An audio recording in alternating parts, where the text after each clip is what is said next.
Ahoy there! Exciting news! It is almost time to throw the engine in the Beck-Arnley clone. Finally. 2-3 years in the making. Alright, let's get you up to speed real quick and then we can get working. Alright, well, a little bit of an update time. Got the engine and the transmission bolted together. The bottom end all fully assembled. I got all the brackets on it. It's bolted to the transmission.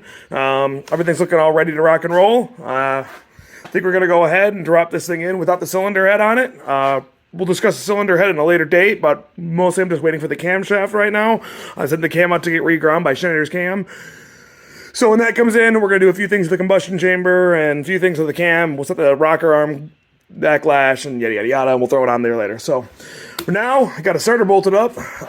Back in the year 2000, Dave, this is upside down the way this tag sits on here, took this starter, opened it up, contacts, cleaned and lubed, and it should be ready to go. So 23 years ago, Dave inspected this starter and he approved of it. And I don't know Dave, but I mean, if a guy is willing to do this much work, he's got to know what he's talking about, I think. So we're going to go ahead and rock the starter. Hope it's right.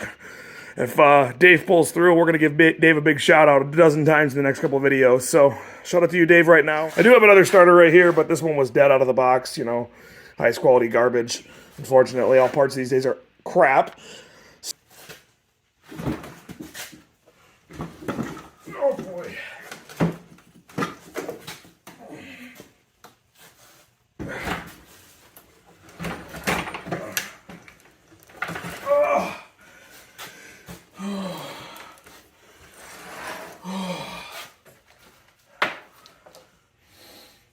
Oh, it's way too heavy to do by myself. Fortunately, it looks like I bent this thing, so that's unfortunate, but oh well, it is what it is. Ahoy there, YouTube! Today, I am going to be resealing this transmission. So, this transmission right here is from that 1986 Toyota Tercel four-wheel drive wagon that I bought out of Manistee National Forest a couple years back. It was super rusty and missing 90% of the parts, but this transmission is presumably good. It shifts through all the gears okay. I'm going to use this seal puller right here. I'm going to try to slowly, carefully knock out this seal without doing any damage to the surface that the seal actually rides on. So, I'm going to take this long end first. See if I can't slip it in there. This might work actually better with a screwdriver. But let's try this right now. Hopefully this won't bend up this housing too much. Yeah, we're going to go grab a screwdriver. I don't really want to risk this.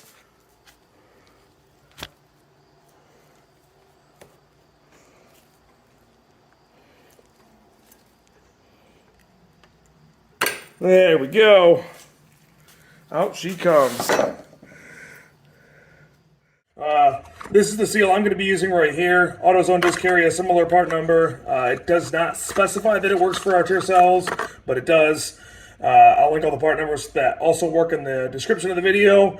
But this one's super easy to install. I'm actually going to probably use a 36mm socket. You could probably use a chisel if you were careful. But this literally just slips in here like so.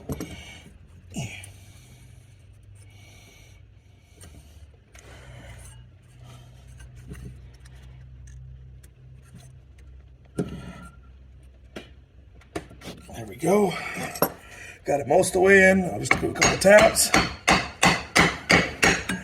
And voila. Get a little bit higher up there. It's not quite seat centered. And voila. That's literally it. Nice and easy. I like sockets. They're not really the correct tool for the job, but it works pretty good. So anyway, on to the next thing. Okay, so next we're going to change the input shaft seal. We do have to split the differential off of this housing to do this, but for starters we're going to go ahead and pull the input out. We're going to check this input bearing, kind of see how the condition of this is. The seal that is inside of these transmissions for this cover right here is no longer available, so we will be using some RTV to kind of keep it from leaking. We'll make sure we clean the gasket surface off really good and wash it and everything like that, but for starters, I want to get all these bolts broken free.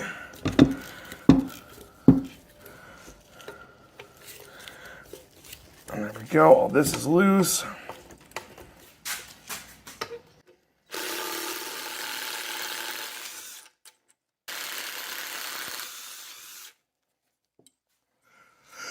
So the good news is, these 3 bolts are all the same length, and these 2 ones right here are the same length, so you really can't mix them up too bad. Now we're going to go ahead and pop this input shaft out, ever so gently. Well, that gasket actually didn't fare out too bad, but again, we're going to go ahead and replace it. It's a really, really old piece of paper gasket, and a little bit of RTV will go a long ways. We'll take care of that later. So, here's the input shaft. Now, one of the more common failures on these is these gears will burn up because they'll run out of lubrication. It's also possible that this bearing makes noise, which is why I'm taking it apart. This bearing does feel actually really good. So, I'm not super worried about it. It's an NSK made in Japan bearing. So, it's definitely the OEM bearing. It feels really nice. The seal surface looks pretty nice. There's no major grooves on there or anything like that, so that is something I'm really happy to see. I'm going to try to feel this seal. See how it feels. It's a little dry on the outer edge, but the inner part feels pretty decent. But I think it'll be really worth going ahead and pulling this thing apart. So we're going to go ahead and risk it. Pull this thing all the way apart.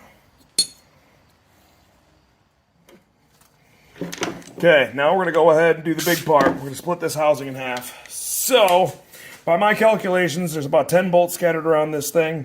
So I'm going to go ahead and kind of just break them all free and then knock them out with my cordless impact. Keep these all in order just in case they are different lengths. So we will find that out shortly. Looks like a couple of these are studs as well.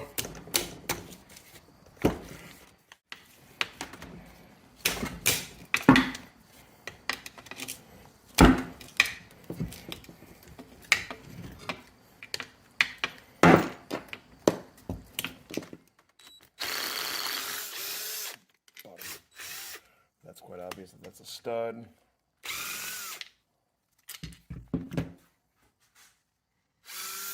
We come back down.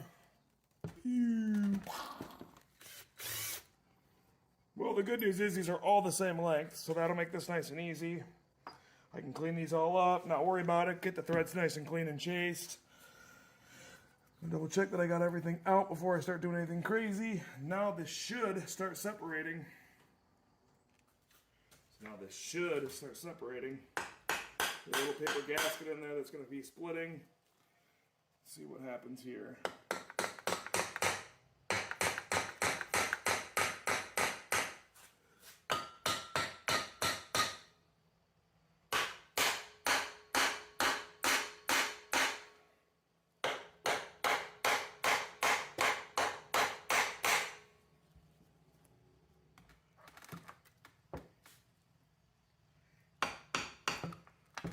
Look, it's starting to separate up here by the diff. I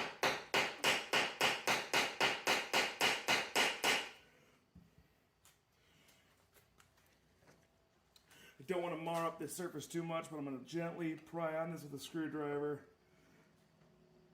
Okay, here we go. There's a couple of dowel pins in there. There's going to be a couple of things popping out here in a second. We're going to have to kind of negotiate around.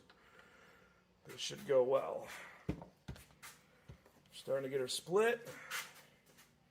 Got a little bit of an alignment pin right here. There we go. See what we got to pull out from this thing right in here. Maybe a few. There we go. There we got a housing. So looks like everything's all separated in here. I'm going to probably spend some time and clean the inside of this out. Here's a little seal right here. These are available, but I'm just going to go ahead and put some non-hardening gasket compound on this seal to go ahead and make sure this thing stays well lubed. But for now, I'm going to go ahead and clean this gasket off, and then we'll go ahead and fish this input shaft seal out, which is right inside of there. I'm going to not use anything too aggressive on this because this is an aluminum surface. So I'm probably going to just very lightly pull on this with a razor blade, just get it all cleaned up and get it RTV'd with some Ultra Gray and put it back together. So I'll knock this stuff out real quick and I'll jump back in when we go pull this seal out. Okay, so got the gasket surfaces all cleaned up pretty good. I basically just took a razor blade and very, very gently just kind of knocked everything out. So next we're going to go ahead and change this input shaft seal out, which If I'm being honest, the seal feels like it would have been perfectly fine, so I probably didn't have to change it, but lots of prevention's worth a pound to cure, I guess. Maybe I shot myself in the foot, because now I got to split this housing with the other housing in order to actually reseal this, so that's fun. Anyway, I'm going to go ahead and stick a screwdriver in here, ever so gently, not max it out. And we're going to go ahead and palm this seal on out of here. There we go. Actually, I might not even need to do that. It's looking like this will probably just walk right in. Yep, there we go. Seal's in. That was easy. Now I get to split this whole housing and reseal this. That's not fun. So I'm going to go knock that out real quick, and then we'll keep carrying forward. Alrighty, so all I did was just clean up that old gasket, put a little RTV in here, bolted these bolts back together. Same with this input cap right here. This input just kind of slowly slides in. It is a helical gear, so you kind of have to turn it a little bit. I pulled on this input shaft just to kind of make sure it'll fall in. There is no timing or anything on this, so you'll be good to go once you get it in place. So that's turning, so we're good to go. So next I'm going to go pull out this four-wheel drive shift shaft seal. So we'll see if this thing comes out okay or not.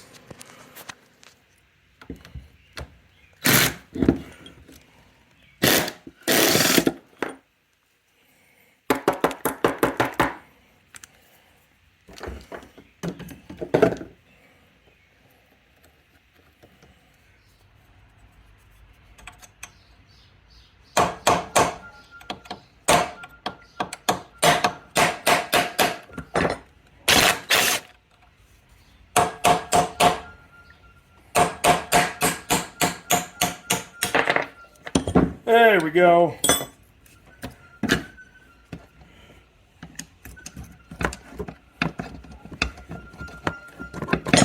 And off she goes. Now we're going to change this little shift shaft seal in here. Hopefully this will come out okay. Alright, this seal is pretty hard and in there. So I'm going to try and go on the outside like this.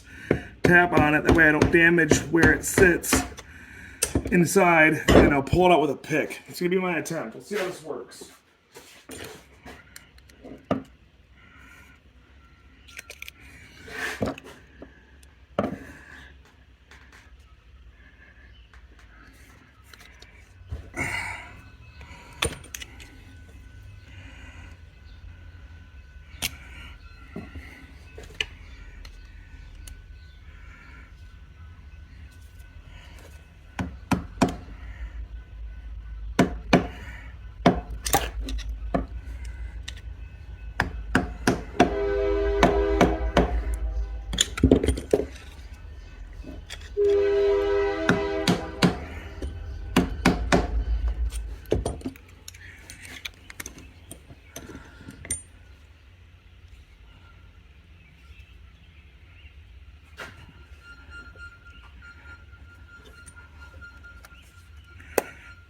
Hey, there we go. This is the part number I got. I got it off Rock Auto. I'm going to go ahead and lube this shaft up a little bit with some ATF, maybe engine oil. And we'll try to slip her on. Just want to give everything a nice slick surface to slide onto. Same with the inside of the seal. I'll go ahead, I'm going to slide her over this shaft without it rolling the inner lip seal. Sorry, this isn't going to be the easiest thing for me to record, guys, but... Oh, the ring popped out. That's something I want to look out for.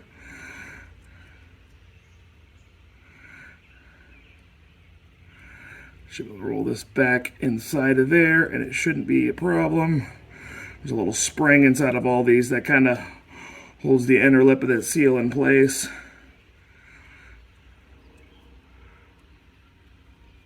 Seems sharp on the inside. All right, let's try doing that number right there. Kind of started on top. We're going to roll it. See if we can get it to roll on top without rolling the seal lip over. I think we did it.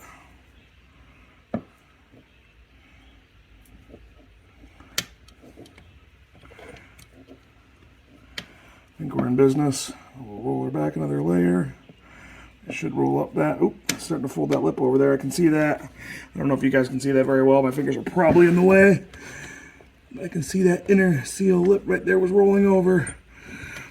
I'm going to try and carefully do the same thing again. Do that spin method, get her to roll over. Looks like I got it right there. Well, the best bet to do this to knock it in place would probably be use a socket, but I don't have one handy, so I'm going to go ahead and use the screwdriver.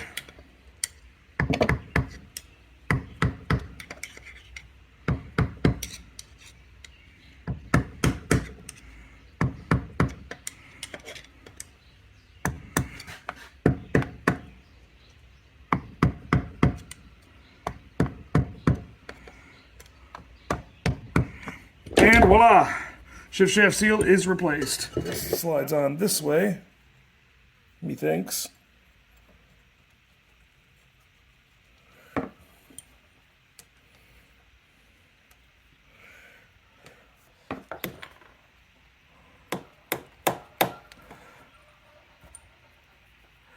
I need to get that all in line. I think that's right, going to be about there.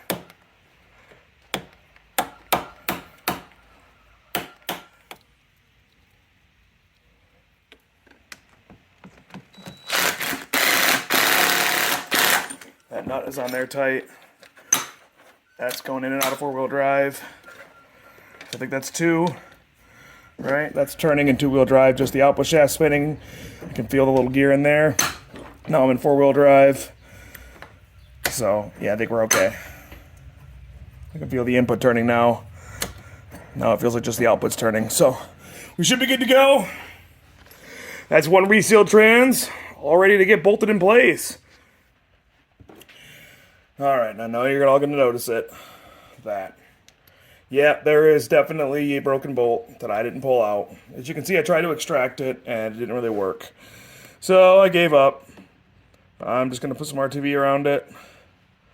That's going to be my gasket. And we're going to not worry about it. I think with RTV, 5 other bolts clamping it down, I think will be more than good enough. Plus, I'm using probably way more RTV than I really need to use, so I don't think it's going to leak. And if it does, well, it'll create more content, right? Yeah, I think that's how that works. Now, this is probably one of the cleaner shifter housings that I have, so I'm going to put a new bushing in here after we get this bolted down. I'm not going to bother putting the sticker on or anything yet until it is officially in the car, because I'll just pull the stick back out to make room. So we will wait on that.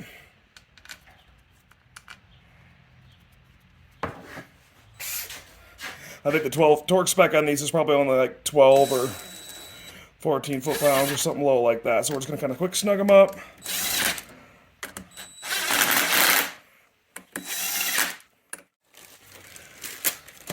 And here's the bushing. There's the part number right there. These are OEM Toyota ones. Somebody does make a polyester bushing, or polyurethane bushing.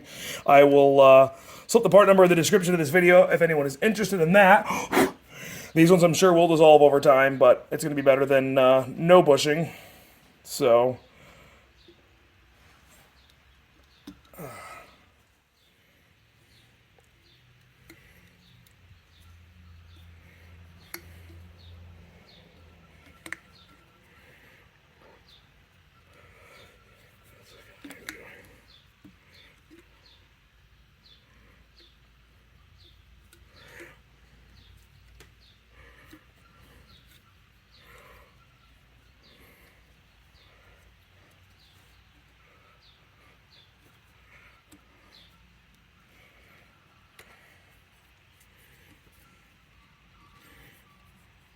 got a little RTV on there. F. Good job, Luke.